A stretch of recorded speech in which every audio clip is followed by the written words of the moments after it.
kino kijja kubanga kiwa omukago ogwa NATO. Mukwano gwange NATO omwaganya okulaba nti n'enteeseganya zennyini n'omusajja omurasha ajja kubanga atutya nti senga zituuka okubanga zigwa butaka naye ajja kuba akiraba nti amagye gaffe aga NATO agali mu Ukraine agaba tegagenda kubanga bwe gatyo mukwano gwe gadde mabega. Kati no kibatandise okulowoozaako olunaku olwaleero tusindise tutya amagye to the front line in Ukraine.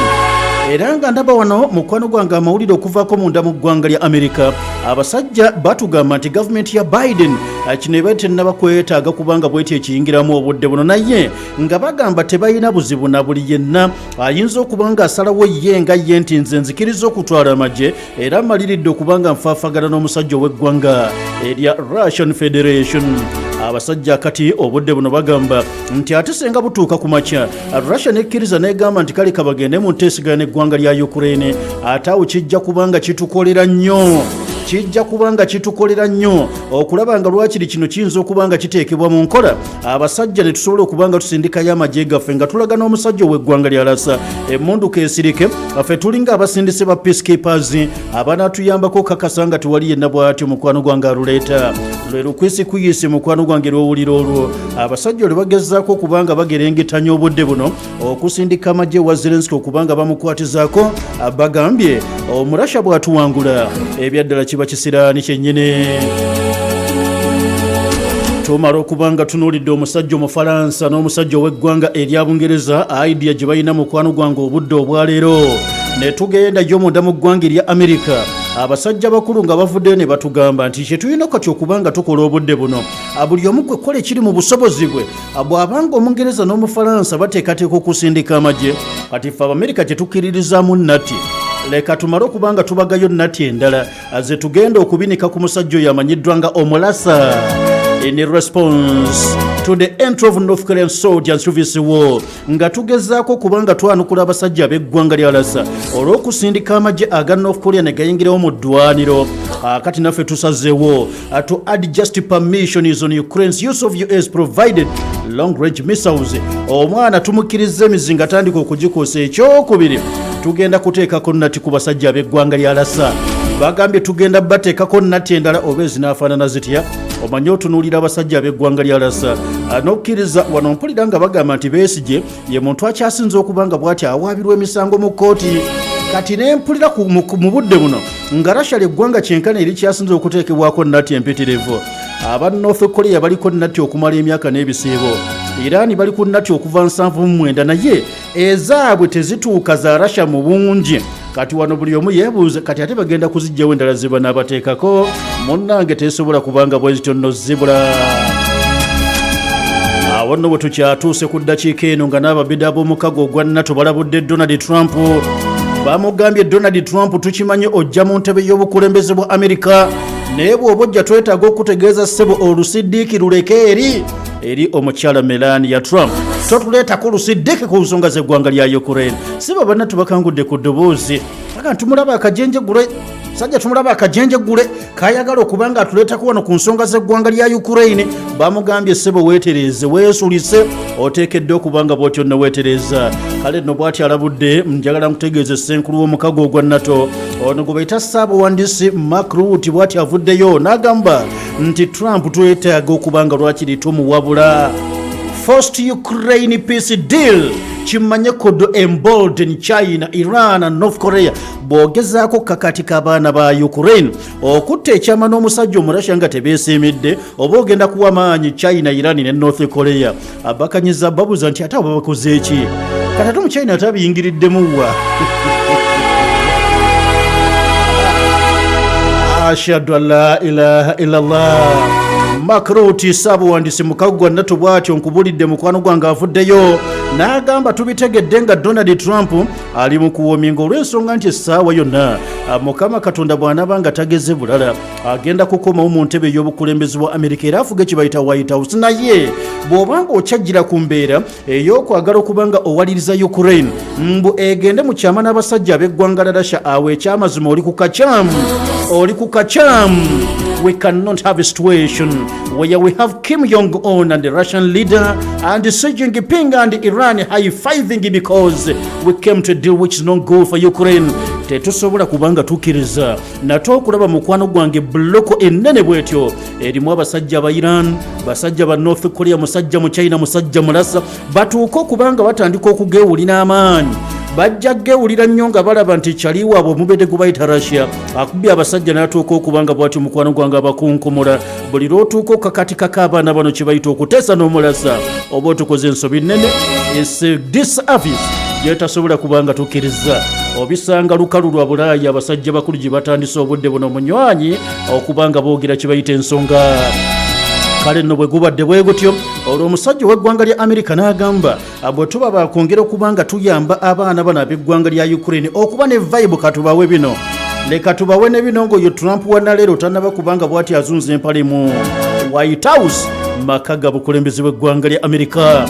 Abasajja bagambye Trump nga tannajja nga tetumanyi kikwajjira agenda kubanga asesemya abaana sente zitubataddemu agenda kubamma byakulwanyisa agenda baka kuteesa na musajja Biden agambye abaana katubawe ebyoma era wano ngenda okutunulira mukwano gwange nga bwe bakikola gye buvuddeko abasajja bakute landmines eziwera abamaze okubanga basimbi wano Zelensky anti-air missiles bagambye katuziwe omwana gwe bayita Zelensky atwetaaga okugezaako okubanga bambi tumujjuna tumusuula omukono nga abasajja baani ba Donald Trump ate bannaba kubanga batekinga office mukwano omwaka ogujja nnaku zaamwe ezijja kubeera 20 omwezi mukwano gwange gwa January omugaga lwalina okubanga bw'ati avaayo ajja abeerenga bw'atyo nno alayira. Kale nno abasajja batubulidde okusinziira ku defense secretary wa ggwanga lya America General Lloyd Austin bagambye tugenda kumuwa buli kimu kyonna era kati basabye wish list tuwele siti eriko bye weetaaga Zelensky va mu kwekwatakwata gwe tubulire oyagala bomu ki oyagala mizinga kibikompola nabaki buli kimu kyonna abasajja bagambye tugenda kubanga tukisimba omwana twadduse dda mu Bulaaya leka tuyingire Middle East bitundu bya Middle East tumala okulaba baswahaba abasajja abayudaaya nabo engeri gye bongedde okubanga beetwala mbirimbiri obudde buno ekiri mu Gaza kino ate kiralamuko bw'otuuka West Bank tekikkirizika naye ng'ate kituufu ate nga ku booda wakati wa Lebanon n'eggwanga lya Isirayiri obunkenke mwana wange buzeemu era abamawulire abasobodde okubanga boogerezeganyako n'abantu ba bulijjo ab'ensi y'Ebuyudaaya abali mambuka bonna bagamba ekintu kimu tetumanyi kiddako oba tuddayo mu dduka Mungu yamanyi naye batutaase bw'oyingira eggwanga lya Lebanon mu bitundu by'Amaserengeta naye abantu gye badde bakakomawo okuva mu kwano gye baali baddukira bonna kati bali ku kimu kyokka ashhadu an la ilaha illallah abantu bajjeeyo obulaade abantu bali ku tasibihaati bagamba nti ayi Mukama Katonda yamba lwaki anti ensasagge ebaddewo ennaku ezivuddeko emabega basajja baggwanga lya Isirayiri babadde basoomooza aba Hizbullah ne batanula okubanga balumbalumba munda era twagenze okumaliza nga balumbye Nakura kakati oluvannyuma Hezbollah nayo nenyiga negamba nti ekimala abasajja mu mujja kubwa and indeed balumbye enkambi y'amajja g'eggwanga lya Isirayiri akati genda okuvaako mu nsi y'Ebuyudaaya abasajja balabudde gavumenti ya Lebanon babagambye nti kyonna kigenda okubanga kiddako era senga ceasefire deal etuuka okubanga egwa butaka olwabano kye batukoze okubanga batulumba omuyudaaya atakkiriza nti ne bano okulumba babadde baanukula mu Yudaaya yasoose okubalumba kakati bakiza ku Lebanon gavumenti ya Lebanon ne Beirut tukulabula nti senga okusirikiriza mu kulwanagana kugaana okubeerawo ne muganya Hizbullah okuddamu okubanga etuzoganya ebinaddako muliwulira embaga mujja wulira embaga mu kibuga kye bayita Beirut nga tetukyalumba bulumbi ba Hezbollah tujja kuba tukakasizza nti buli yenna kati awangalira mu Lebanon modu yawedde emirimu babadde bakyalabula nga genfuna okuvaako mukwano mu luwannanda olw'e Gaza nkubulidde nti birungi si birungi akubanga bano abasajja bakuba balumbye mu Gaza balumbye West Bank kati bw'otuuka mu West Bank waliwo ekitundu kye bayita eky'ettubaasi wano njagala nkutegeeze nti Dokita Mulamba awambiddwa nansi naye awambiddwa bano nno bakola ku Tobasi Government Hospital munnange mu masekati ga West Bank gye basobodde ab'eggwanga lya Isirayiri okubanga balumba ajjukira omusajja akugamba nti waliwo ebibuuzo bingi omusawo ng'akwata mpiso omusawo ebyaddala ng'omusango oba oliawo kweggamba na bintu ebyekuusa ku ddwaliro atakutte kambe atakutte mukwano gwange basitoola lwaki babeera bamuzoganya anti abasawo abo tulina okubanga tubagolola etumba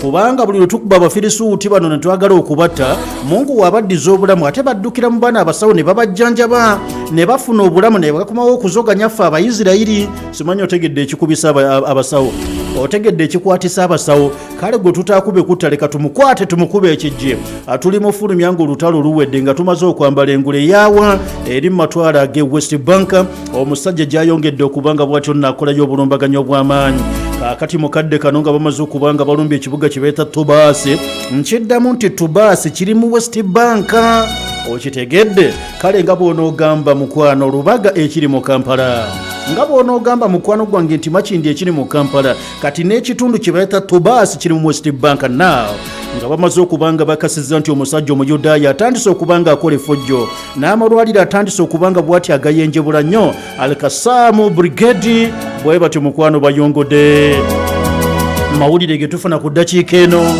batugamba kye bayita Izzuddin Al-Qassam Brigade Hamasi abalwanyi baayo eno ye Armed Wing y'Abahamasi bagambye mukadde kano tutandise okubanga tuwekolamu omulimu n'abasajja Abaisirairi with machine guns nga zikozesa okwingaginga amagye gano aga Isirairi agatanudde okuba nti gakola effujjo lino jjukira mukwano gwange gwe atugoberera eddwaliro etwogerako lino lya gavumenti e Tubaasi it is a tax hospital wamu n'ekintu kye bayita Salhabu bye bitundu omusajja Omuyisirairi bw'ati mukwano gwange byalumbye kati abasajja batubulidde Abahamasi naddala ekibinja kyabwe ekyabalwanyi bano abamanyiddwa nga ba Izzuddin Al-Qassam Brigade bagambye tetugenda kwetuulako tetugenda kukanula bukanuzi maaso ng'omusajja Omuyudaaya yeefudde Bereji agezzaako okwagala okubanga bw'ati mukwano gwange atirembula buli kiramu kyonna so kati yembeera bwetu bwetandise okubanga mukwano gwange erabwako mu kiseera kino ng'efuuse ya mbirimbiri kweyetwala be baana baliwo bannaffe aba gavumenti ye Canada kyaddaki bavuddeyo ne baanukula omusajja amanyiddwa nga Donald Trump eyatuuse okubanga bw'ati ababulira ebigambo eby'ekizadde ate omu Canada byamaliriza ye ng'abitwala nga byakubajereegerera Abacanada bagambye Mr Trump wandibadde okkakkana asala puleesa wandibadde osala ku puleesa ekintu gy'okitwala munnange nga twalabaalaba dda wano ebikuyiro twabirabaalaba dda wano siggwa asoose bano baggwanga lya Canada anti bagenda okubanga baanukula kyotonnamanya ng'omusajja amanyiddwa nga Donald Trump asabye bannaffe ab'eggwanga lya Canada bakkirize gavumenti y'abasajja bakulu abakulembeze b'e Canada bagende maaso n'okubanga batondawo kye bayita lwakire kwegamba akalulu k'ekikungo referendum beebuuze ku bannansi b'e Canada mwagala okubanga mwegatta ku United States of America oba nedda kale nga bwe wakiraba mu ggwanga lya Ukraine Russia neeteekateekera abantu abali mu bitundu eby'e Donetsk akalulu abali mu bitundu eby'e Luhansk Kherson ebitundu za poliisi ziyamulaba mutya mwagala okwegatta ku Russian Federation oba nedda mbw abantu balondawo nti twagala kwegatta ku nsi ya Russia kati ne wano omusajja gwe bayita Donald Trump agezaako okubanga bw'ati akanyuga ekiteeso eri bannaffe ab'eggwanga lya Canada naye bino tebyefaananyirizaako omusajja omwe yagamba musajja munne oba kuba kakyala nandibadde nkuwoowa mbiwulira mbu mugye ensanvu mbu Field Marshal yabigamba ani Nyerere saaliyo naye mbiwulira kati oba kuba kakyala gwe mbadde nkuwoowa kati ne Trump alinganga ayagala okuwoowa ab'e Canada lwaki omugagga agambye nze nno ndowooza mwandibadde mufuuka siteeti ey'ataano mu emu tufune United States of America nga kye bayita mukwano gwange Canada kye kimu ku states ezikola eggwanga lya America ate nga n'omukulembeze wa Canada tugenda mufuula governor owa state gye bayita Canada kigambo kyabadde kinene ng'omusajja bw'atyo Donald Trump atuuse okubanga bw'atyo mukwano gwange avaayo n'akyogera mu bino byonna wakati mu lujereegerero Canada ekulembera omusajja w'amaanyi si lwakuba nti nno bode talina naye ekyamazima akulembera eggwanga gagga baliyita Canada Justin Trudeau amugambe Justin Trudeau kati gwe wandibadde otandise n'okuwoominga ensi etandike n'okubanga ekuyita gavana w'essaza lye bayita Canada erimu ku masaza agakola United States of America lwaki yandibadde ayogera bw'ati omusajja mukolo agambye nti ekyamazima abasajja bano ab'eggwanga lya Canada mbalaba banafu nnyo tufuna tutya nate kye bayita obubunzibunzi abagwira bangi bava gye bavudde bayitira Canada ne bajja mu ggwanga lyaffe erya America kati tukizudde aba Canada temulina kye bayita mbavu kusobola kubanga mukulembera eggwanga temulina mbavu kubanga mutereeza ensi yammwe kati mwetaaga poliisi ezaffe eza America zibayamba okutereeza kye bayita Canada naye poliisi ezaffe okukola ewammwe kitegeeza mulina okufuuka estate mubeere part of the United States of America nga Justin Trudeau gwe governor kakati mukwano bw'atu bwawadde ofa eyo abasajja ab'eggwanga lya Canada bamugambye ssebo wandibadde osala puleesa si gwe asoose. Bigambo bingi biri awo ngenza okuwulira nga bakulu n'abakulu gye balaga nyinza okuba nga mukwano gwange sijja kumalako konzo waaye aleka tumale okuba nga tuddukayo mbirimbiri. Era oluvannyuma lw'okuba nga tuvuddeyo mbirombiro njagala nkutegeeze tukomawo ewaka ku butaka wano oludda wa ggwanga lya Amerika. Abasajja batugambye ekiri mu Syria tukigoberera ebintu si birungi naye kye tukoze tugezaako okucommunicatinga n'abasajja ab'eggwanga lya Russia. Olunaku olwajja obudde bwagenze okuwuuzibwa nga ge tufuna galaga abasajja ab'eggwanga lya Amerika bazzeemu okuba nga bazuukusa kye bayita mukwano gwange akwegamba channel of communication wakati waabwe n'abasajja ab'eggwanga lya Russia. Tutondewo ddala channel of communication ebeerewo okusobola okuba nga tuziiza nate obulabe buyinza okubeera wakati waffe naddala nga buli omu ali suspicious nnyo eri munne. Anti wuliriza olutalo nga lukyatambula wakati wa Ukraine n'abasajja ab'eggwanga lya Russia. Abazungu bano nga beekoze ebintu oli n'atuuka n'okwekyakula n'agamba yo saagala na kumutunulako, saagala mmulabako, saagala mmussaako liiso lyange n'eddoboozi ly'empulira nga lindeetera okuba nga nsinduukirirwa emmeeme. Abasajja tebaasalako communication n'abalasa. Kaakati we baatuuka okwagala okwogera ne Russia, Russia naye neetuuka okuba nga bwetye alimba. Bino byonna bye nkugamba n'omwaka oguwedde byaliwo wabula ne bamaliriza mu biseera nga Sergei Shoigu Defense Minister yakkiriza ne bazzaawo channel of communication wakati wa Ministry of Defense ya Russia n'eyeggwanga erya America. Kati oluvannyuma nga olutalo lwongedde okutambula, Abamerika ne baddamu ne babeera nga basiba jirimwa ne tetwagala kwogera nabo. Akati byatandise mu ggwanga lya Syria. Bimala okutandika omusajja omurasha n'abiyingiramu mbirombiro, Abamerika bagenze okulaba nga mu kibalo kyabwe ne bagamba binono katugire n'abasajja abalasa. Kale bw'oba okuba naye tokisussa nnyo. Kaakati mugezaako okubanga bakommunikatinga ne Russia. Babasindikira message nti abaaye hotline tugizizzaako mujje twogere. Omulasa ne yeemiima n'agamba nedda mwasalawo okutula communication naffe tetukyetaaga. Omumerika n'agamba kikikyo sajja batufuukidde ekyokola ku nsi kuno. Kati abalasa ne basirika n'Omumerika n'asirika. Tugenda okutuuka ekiri amatumbi budde nga batulaga nga abasajja Abamerika basobodde okubanga mukwano gwange bayitira mu mawanga okwabadde omusajja omujjama ne bamugamba please talk to them. Bagambe twagala kwogera waliwo ensonga ennene. Omusajja omulasa ne yeemiima. Kati obudde bugenda otuuka mu ssaawa 3 z'amakya lunaku lwakubiri ne batugamba nti batandise okubanga bawuliziganya. Era mulaba wano mukwano gwange bamuyita Brigadier Patrick Ryder, mwogezi wa Pentagon, avuddeyo n'atugamba nti alhamdulillah asiza n'ekikuwe n'agamba abasajja kyaddaaki atugezaako kati okubanga tucommunicatinga wakati waffe n'abalasa okukakasa nti eggwanga erimanyiddwa nga erya Syria aye terifuuka oba olyawo akatiro wakati waffe Abamerika nabo ng'ab'eggwanga lya Russia kubanga buli omu ebyaddala ateekeddwa okuba nga alina interest ezize ng'omuntu, buli omu alina interest ze nga eggwanga nga tetwandyagadde gezaako okubanga mukwano ate ekyo kitufuukira ate olumbe lw'ekirago. So nti embeera kankutegeeze mu butongole nti bweti bwekyafaanana ate ng'ekikulu mu byonna kyekyo kyoteekeddwa okumanya nti olina muzzukulu wa Kasujja Kalu Suleiman aliwo okubanga akuweereza. Wano nsaasira n'ensooka n'enkujjukiza mu butongole bamulasa Habo Center bakulembeddwa Muzeeyi Mulasa.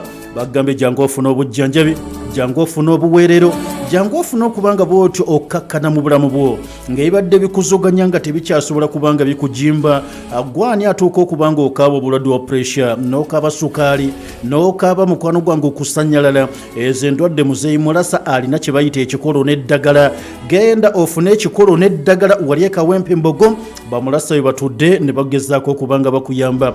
Abaagala okujjukiza abakyala, waliwo abakyala mikwano gyaffe ng'oli eyo naye ng'ekisenge gwasinga okubanga okitegeera ng'ekyamazima tobitegeera bulungi, feeling zaafa. Akati balimu n'abamu nga tezaafa bufune nga ye agamba nti okuva obuto bwe ntyo. Genda ewa Muzeeyi Mulasa. Alinawo omukyala gwe bayita Ssenga Namata. Mugambye Ssenga Namata Kalula atugambye nti mulina akaffe ke mwaleese ke mwayongereza ku Super Lady.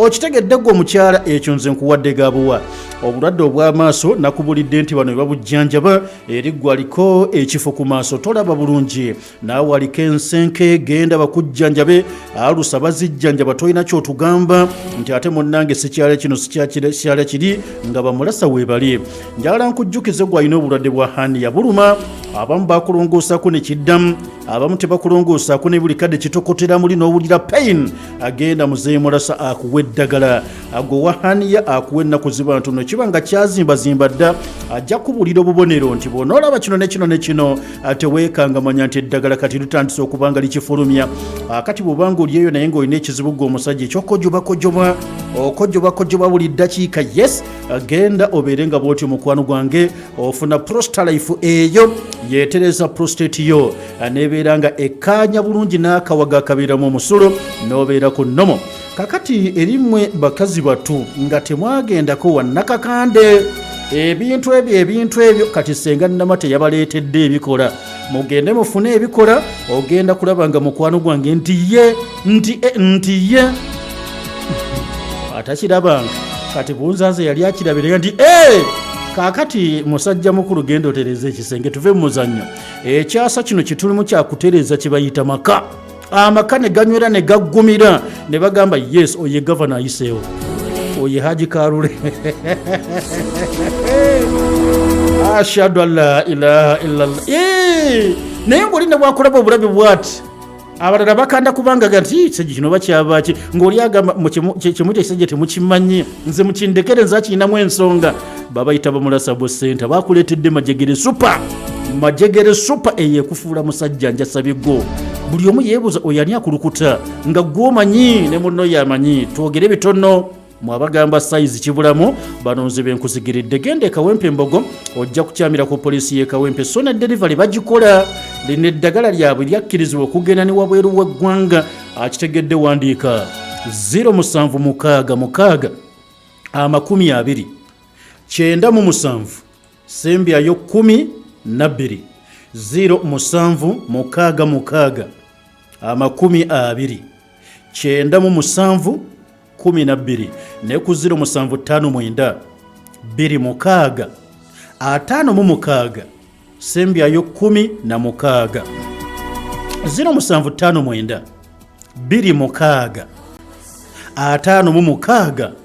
56 16 obeere ng'oyogera ne muzeeyi mulasa mulungi habojeli amigasiga stoptuka nokwetakula surangi lulungi mulungi ambadolo sisulupya kati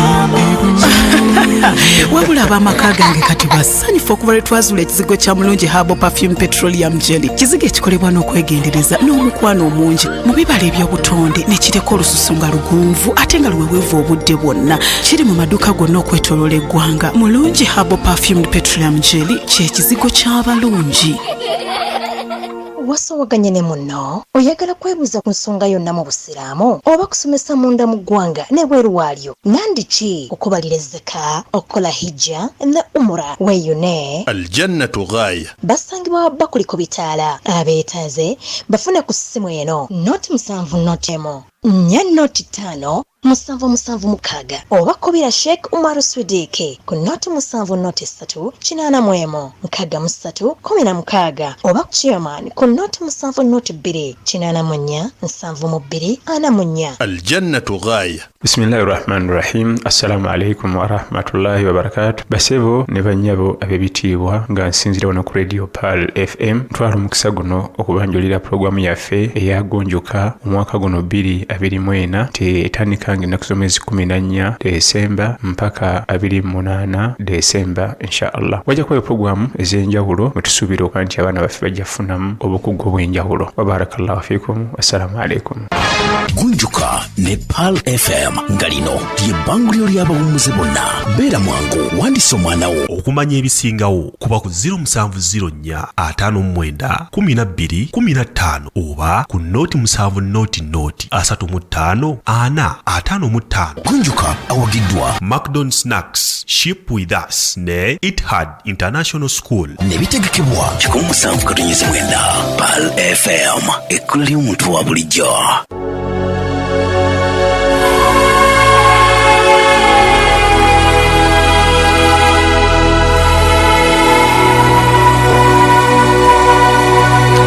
Eddakiika zongazo ebula 25 okoona ssaawa 10 olweggulo lwa lunaku mukwano tewerabira nti lwakubiri bannakibuga bagenda mu maaso n'okuba nti bakola ejjaabwe nene kano kakulu nnyo.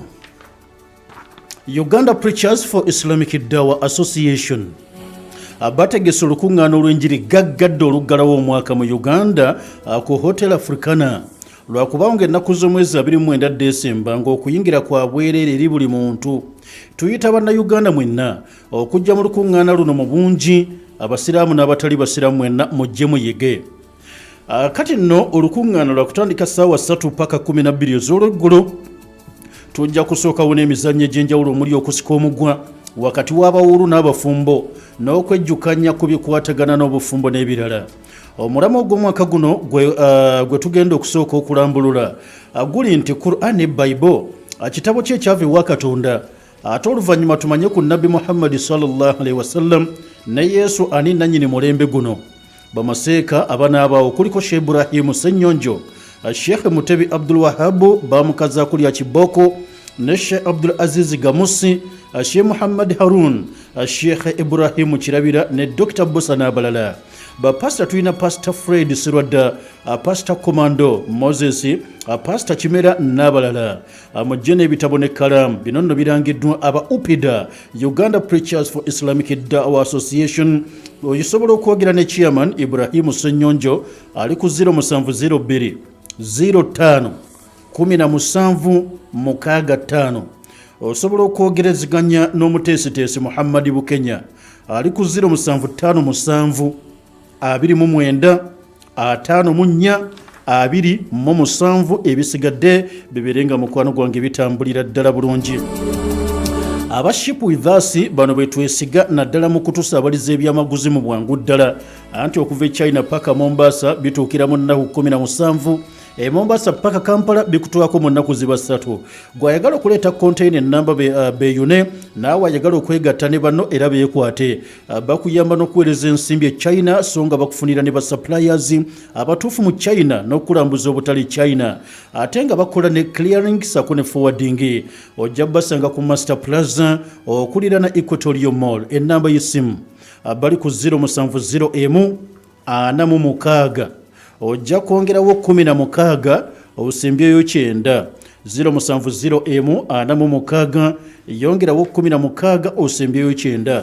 Ate Baba Firdaus Hijja and Umrah Service abanono jabasanga na kasero okulira na Steel and Tube bategeza balamazi nti enteekateekeza hijja zaatandise dda wamu n'eza Umrah.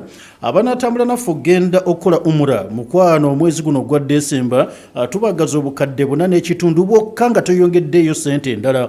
Kale tukulambuza ebifo byonna ebyenkezo tukusuza mu bifo ebiri comfortable ne tukulambuza n'ebibuga ebyenjawulo e Saudi. Twekwateko oyanguyirwe mutukubire 078 49 16 asembyayo 6 ne ku 077 64 9 ojja kusembyayo 6 olwo ebisigadde bijja kubanga byonna mukwano gwange bikutegeezebwa bulungi. Nkweyanziza nejje buli kati okusigala ng'okyali mugoberezi mulungi wa Pal FM ekkulu ery'omuntu wa bulijjo tukkiriziganye obudde buno tumale okubanga tuddayoko mu nsi eyawaaka. oli wakati mu program bulidde kamenya Pal FM ekkulu ery'omuntu wa bulijjo.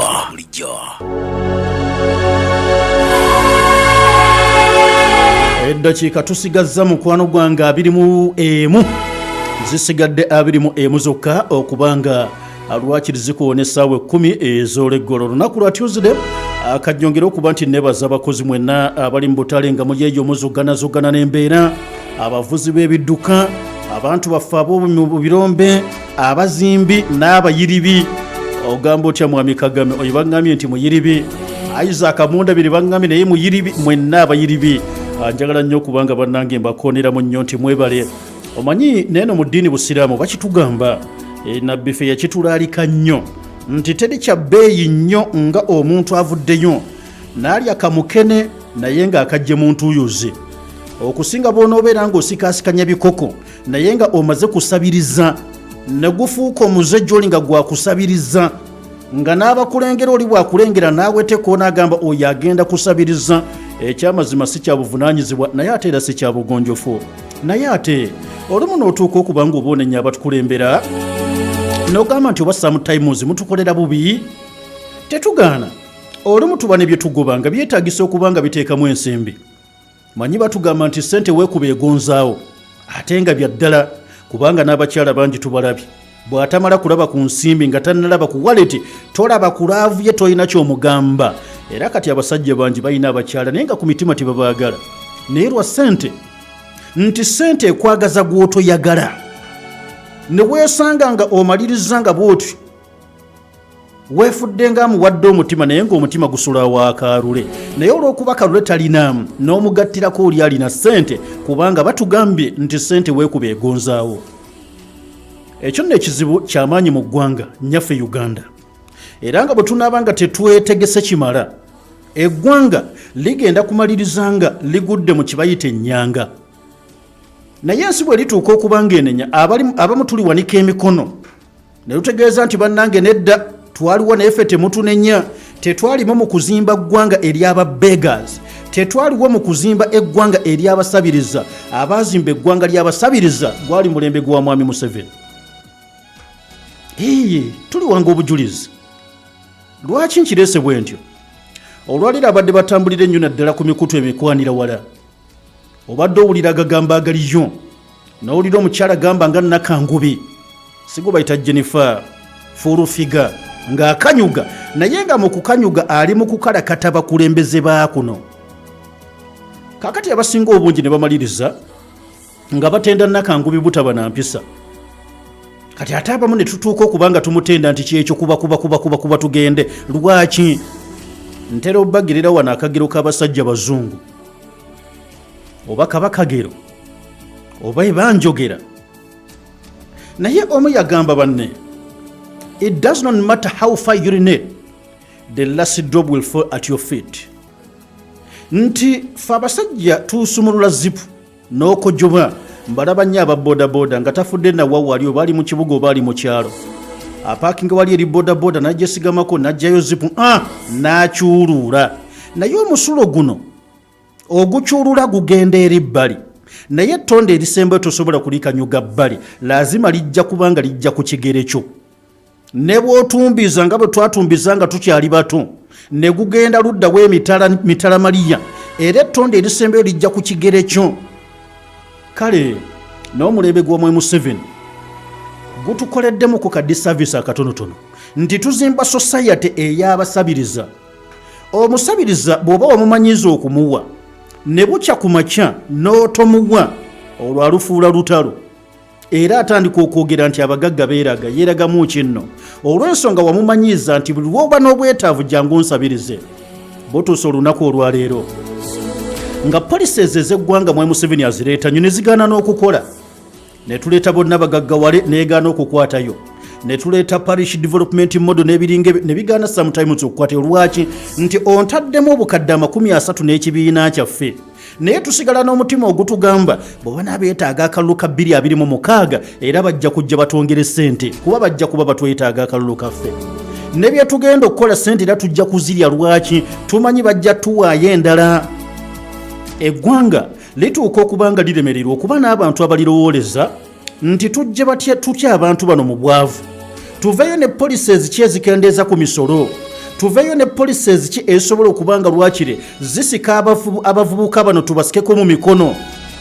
Naye ne tubeera n'eggwanga ng'abavubuka ab'ekutta wamu ekitole nga beetaaga just obukadde 50 okusobola okusituka mu community yaabwe. Tukwata obukadde 500 ne tugamba bwe tubutadde mu kaalule, genda otukubira ekikopo ku social media.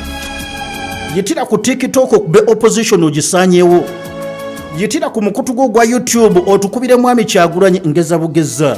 Bino lwaki mbyogera nti be baana baliwo era nti ne bwe njogera erinnya nga General Salimu Ssale mba sikoze ensobi kubanga already ne mu public mwe liri kubanga n'omukyala Jennifer Nakangubi omuwabuzi w'omukulembeze w'eggwanga gwe yabadde asinga okuteekako essira n'amugamba mutukoze basajja mmwe kubanga temusiima nga tubakoledde ne tutuuka n'okulimba bannayuganda nga tubalimba bulimbi kakati bw'obeera n'eggwanga ng'abavubuka boolina be bangi naye n'otuuka okubanga gw'otunuulira abavubuka 235 n'obateekamu omudidi gw'ensimbi ogwayambye abavubuka obukadde 10 olw'okuba nti oyagala babeere nga bakkubira ekikopo abamu tulowooza nti ebansobe tetukuliyeetinga ggwanga ly'abakozi naye tukuliyeetinga eggwanga ery'abasabiriza emirembe bwe gikyuka bano bwe tumaze okukuliyeetinga leero abavubuka ne bamanyira busabiriza bwe wanajjawo omulembe katugeze ogwakalule saagala kubya bantu miggo omulembe gwakalule nga ennono sensman ne bagamba twagala bantu bakozi bano bajja kubanga baalemala era abo bajja kutulemerera kubanga bajja kugamba nti ffe omulembe gwa Museveni gwali gwatumanyiiza nga tulya byandola just kukozesa bigambo n'ovuma gw'ovumye eri n'obasindikira akatambi muli ewe namukolokose ng'abasajja nga basayininga kyeke ng'okwata ssente naye omulembe gwe tulimu ng'abantu batuuka n'okwekulako obulabe bavubuka abali mu myaka egikola naye ne beekulako n'obulabe nga buva ku ki lwaki oli bamuwadde nnyingi ng'ate nze namutwala nze yamututte ne bansayiningira obukadde 10 ye ne bamuwa 8 lwaki ekyo nga kyekigenda okuvaako oluyombo General Salimu Ssale myaka 5 mwakubba emmundu kukyusa ggwanga nnyaffe Uganda bye mwakola mwabikola mwasacrificinga obulamu mwasacrificinga okusoma mwasacrificinga zi famire nga mwagala kuzimba ggwanga eriri civilized sinnaba kusomayo ggwanga erifunye civilization naye nga tulyesigamiza ku kutondawo basabiriza obudde butuuka ono gwe wamanyiza okusabiriza n'amanya nti omwezi gwa Desemba tuba tulina okugendako eggulu tuba tulina okugendako enakasongola kubanga wabamanyiiza bwe butuuka ku makya ne bakugamba tujja n'owandiika ekiwandiiko nti gati gwe Kenzo okola ku bayimbi baabo tetwagala leero balabako nina nange ebyange oba okola nsobi kubanga gwe wakuliyeetingawo trend eyo nabo ne bagimanyiira ffenna abamu tulowooza zino ssente ze tuteeka mu bantu sekinnoomu olina omusigamu 5 olina omusigamu 10 olina omusigamu kawumbi olina omusigamu 3 ssente ezo bw'otuuka ozigattagatta zonna awamu ngenda okulaba nga zisobola otukolera yaawo mawuzi nga 10 ez'ekkubo zisobola okuba nga ziteeka eddagala mu malwaliro ebyo bwe tunaabikola bamwami Kyagulanyi bajja kuba tebalina kye batugamba bamwami Besigye bajja kuba tebalina kye batugamba naye tulemerera okukola abantu be baneesigamako okutusiima ffeffe nnyini tutondawo loophole opposition mweyina okuyitira ate okubanga ekanyuga agagambo akati kyekibeeredde ekikyamu ffe ababagamba bino ne tufuuka kiiso kya mbuzi kubanga tugezaako okubanga tunyiga awali ejjute awali problemu tewali walala basudde nga akyatontoma yagamba omulwadde w'enjoka tono gali antunuka bw'obanga oyagala abeere omuvumula omulwadde w'enjoka leka ate munogera lyantunuka tolina kyogenda kubanga okoze n'olwekyo message eno egenda eri General Salimu Ssale egenda eri Mwai Museveni egenda eri abakulembeze abatukulembera mu ggwanga lyaffe Uganda mwakola bingi eggwanga lino okubanga mulizzaamu kye bayita emirembe naye emirembe egyo tegiba gya kumukeeka nkiddamu teriyo muntu gwe bazimba nga yo muzimbye kubeera Bega Eva nti mugezeeko okubanga mukuba tooki mu bantu bonna be mwali muwadde ssente nti gundi bamukwatidde lwakiri akawumbi tubawulira wano abaafunayo 8 oli bwamusigamu mmotoka simanya mugitampa enkoni ne mumuwa n'obukadde buubwa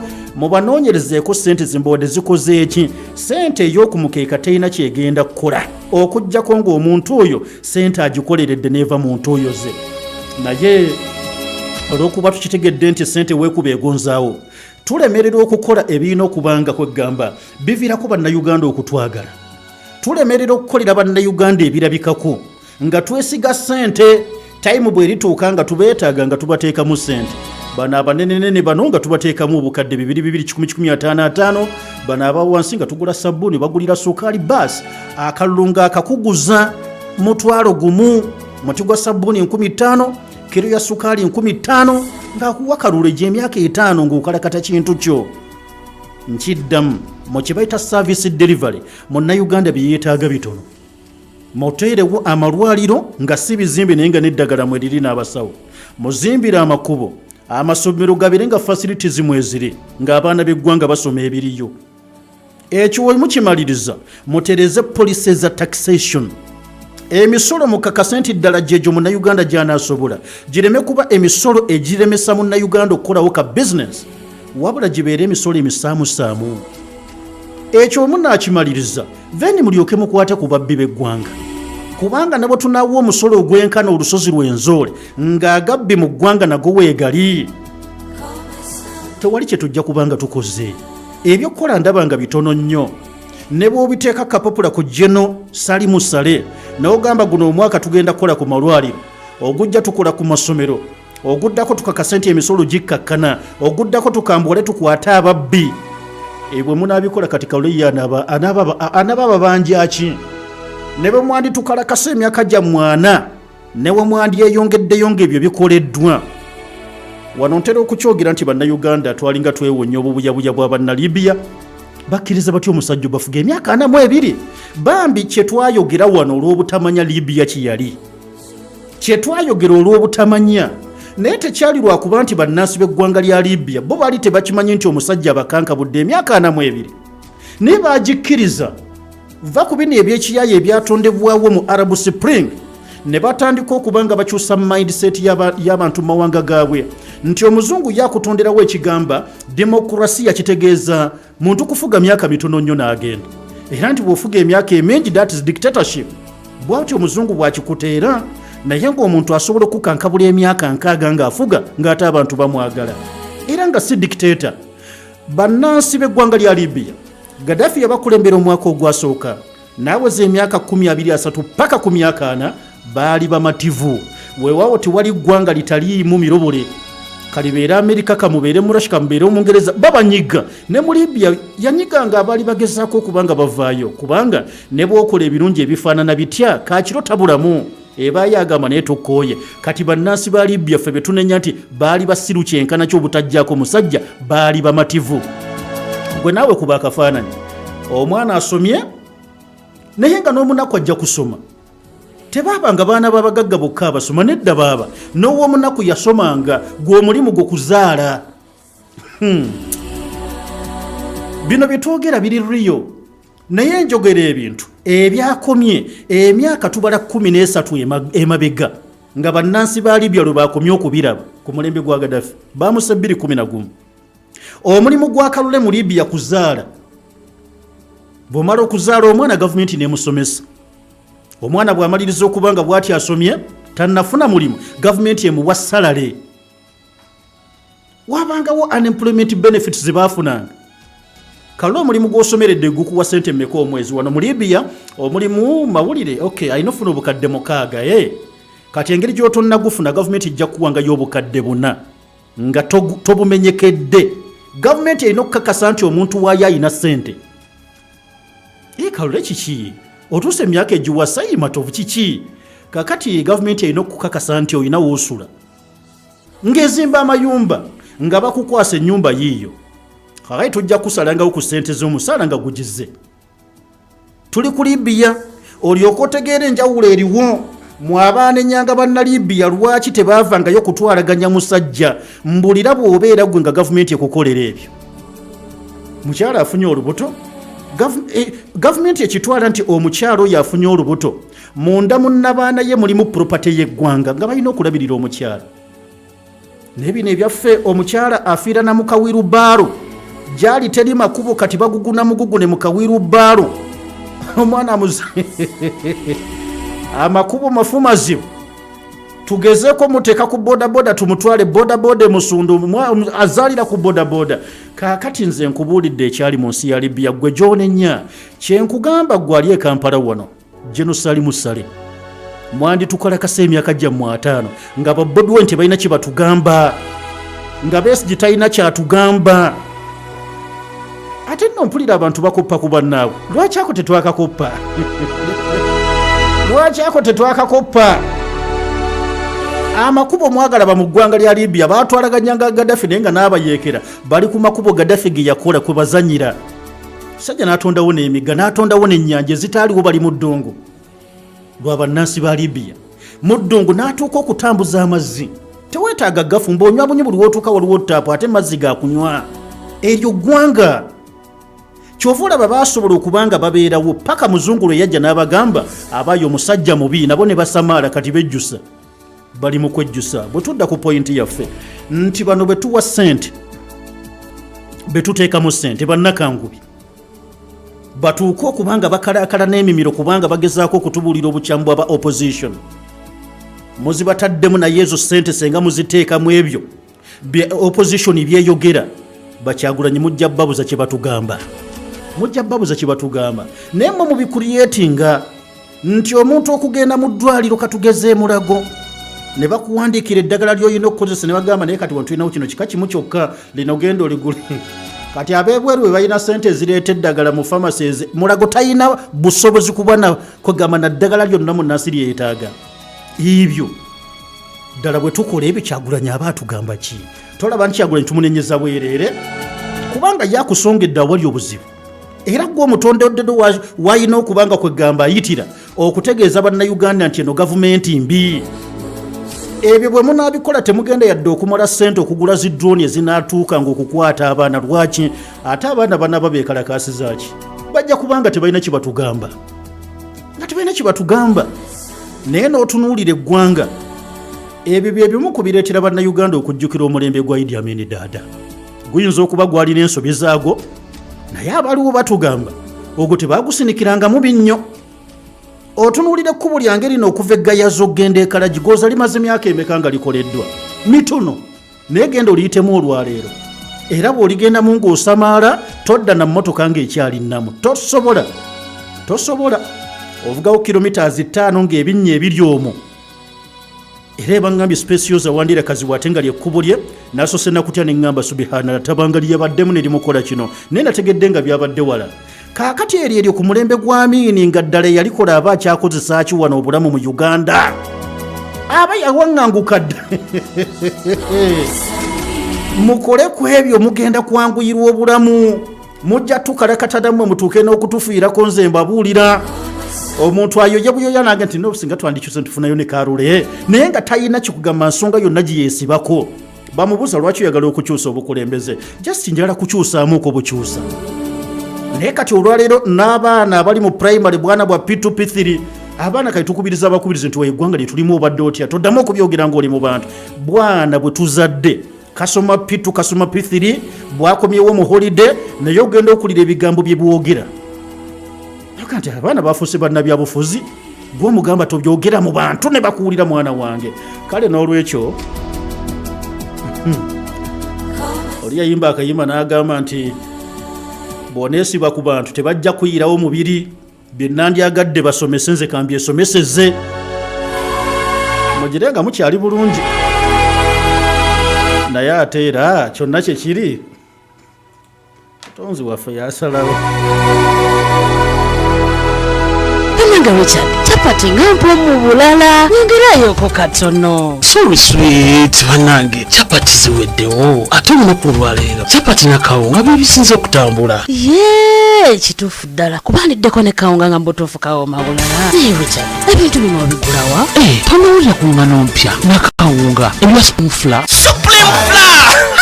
nga nekwata mangu mpomu nkugambye abagiriddeko bo bagitenda butenzi ejjira mu bipimo bibiri omuli ekyeŋŋano ogogosa n'ekyakawunga kakasooli erimu ne vitamins mwenda bweddu okugosa n'ebirungo ebirala ekwanguyiza ekwata mangu n'osobola okukekkereza buto supreme fula esangibwa mu supamaketi zonna ezisinga obungi mu ggwanga ne maduuka gonna supreme fula ekolebwa bano abamandera millers abasangibwa ebusega ku Masaka Road.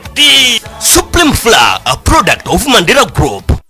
YPA abakugu mu kulunda embuzi bawadde buli omu omukisa okugaggawala okuyita mu the mighty YPA Goats Investment Project ogenda kunoga ensimbi weefunira omugabo gwo ku bukadde 3,25 nga gulimu embuzi 5 era nga buli mwaka gwekubisamu emirundi 2 jjukira nti okulunda n'okulabirira byaffe so nga embuzi zaffe zirina insurance temuli kufiirwa gwegula emigabo gy'osirike olyenga omubede okumanya ebisingawo jengu ku ofiisi za YPA era oba gweokulira n'enkulungo ya Kabaka ku kizimbe kya YPA opposite access Progress Building oba Nansana Naluvule. Essimu noti 703 noti 34 ne noti 774 313 551 weekolera obugagga otegeke ebiseera bye eby'omu maaso. YPA.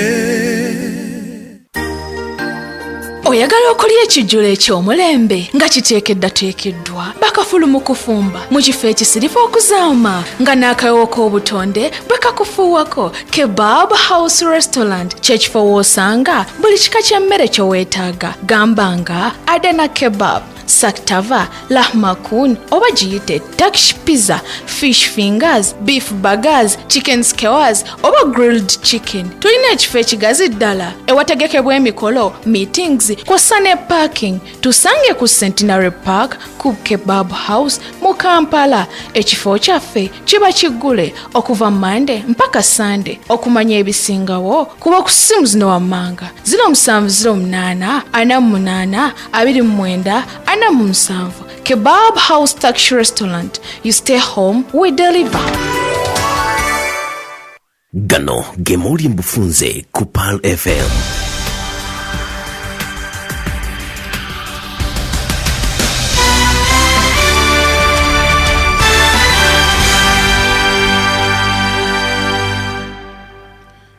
Assalamu alaikum wa rahmatullahi wa barakatuh. Musibye mutaba naffe abatuwuliriza wano ku 17 akatonyeza mwenda Pal FM kwali omuntu wa bulijjo kadde ka mawulire mu bufunze ng'ogga kusomera nze Aminat Abdul Wahab. Ministry y'ensonga z'omunda mu ggwanga evuddeyo n'esaba Uganda abadde baagala okufuna passport okugira nga balindako okugenda ku kitebe kyabwe olw'ensonga nti internet yavuddeko. Kati okusinziira ku kiwandiiko ekifulumiziddwa ministry eno kiraga nti ekifo ewagabibwa ebitambuliiso bwe kyakoseddwa olw'okuvaako kwa internet era tebakyakola nga bwe babadde bakola. Abakulu bategeezezza nti ekivudde ku mulimu gw'okukola oluguudo lwa Old Port Bell ng'abalukola be baatemye ne bakutula waya za internet. Kati bano basabye abantu bonna abadde basaba wamu n'abo abaagala okunona pasipoti zaabwe okwoyuna amatabi ga ministry n'amalala muyambibwe. Ate abamu ku bantu okuva mu bitundu by'ebulambuli bennyamivu ku nkola ey'akasobo gavumenti gyekuttemu ensonga y'okuzuula abantu abaakoseddwa amataba mu kitundu kyabwe. Bano nga bakulembeddwamu Masaba Emmanuel Sabonyo avuddeyo n'atabukira gavumenti ya Uganda gy'agambye nti tebayambye oluvannyuma lw'ettaka okubumbuluka mu disitulikiti y'e Bulambuli. Ono agamba nti essuubi ly'okuzuula emirambo emirala likeye nga ku Sande basobola okuzuula emirambo 2 ate ku Mande bazuula 6 nga kati gye bakazuula giweza 32 wabulanga bakyakalambidde nti abantu abasoba mu 10 tebannakubwako kyamulubaale okuli ne 14 okuva mu Bukyabo mu disitulikiti y'e Sironko. Ono agamba nti abasirikale b'eggye lya UPDF tebalina kye babayambye okuleka okutaayaya n'emmundu zaabwe wamu n'enkumbi ze baabawa. Ate yo poliisi Emitiya nange ekozesa embwa yaayo enkonzi y'olusu ekutta omusajja Senkubuge Ikikoyo lwakubba mmwanyi. Kigambibwa nti Senkubuge yayanudde mmwanyi za Muteesasira Charles mu luggya n'azikukuma mu nnimiro n'ettundubaali lyazo. Obubbi buno bubaddewo mu kitundu ky'ekiwa Mirembe mu ggombolola Yesse Kanyonyi. Ago gabadde amawulire gafa mu bufunze wano ku 17 akatonyeza mwenda Pal FM kwali omuntu wa bulijjo bade Aminat Abdul Wahab ogga kusomera program pulidde kamenya ekyagenda mu maaso. Assalamu alaikum wa rahmatullahi wa barakatuh.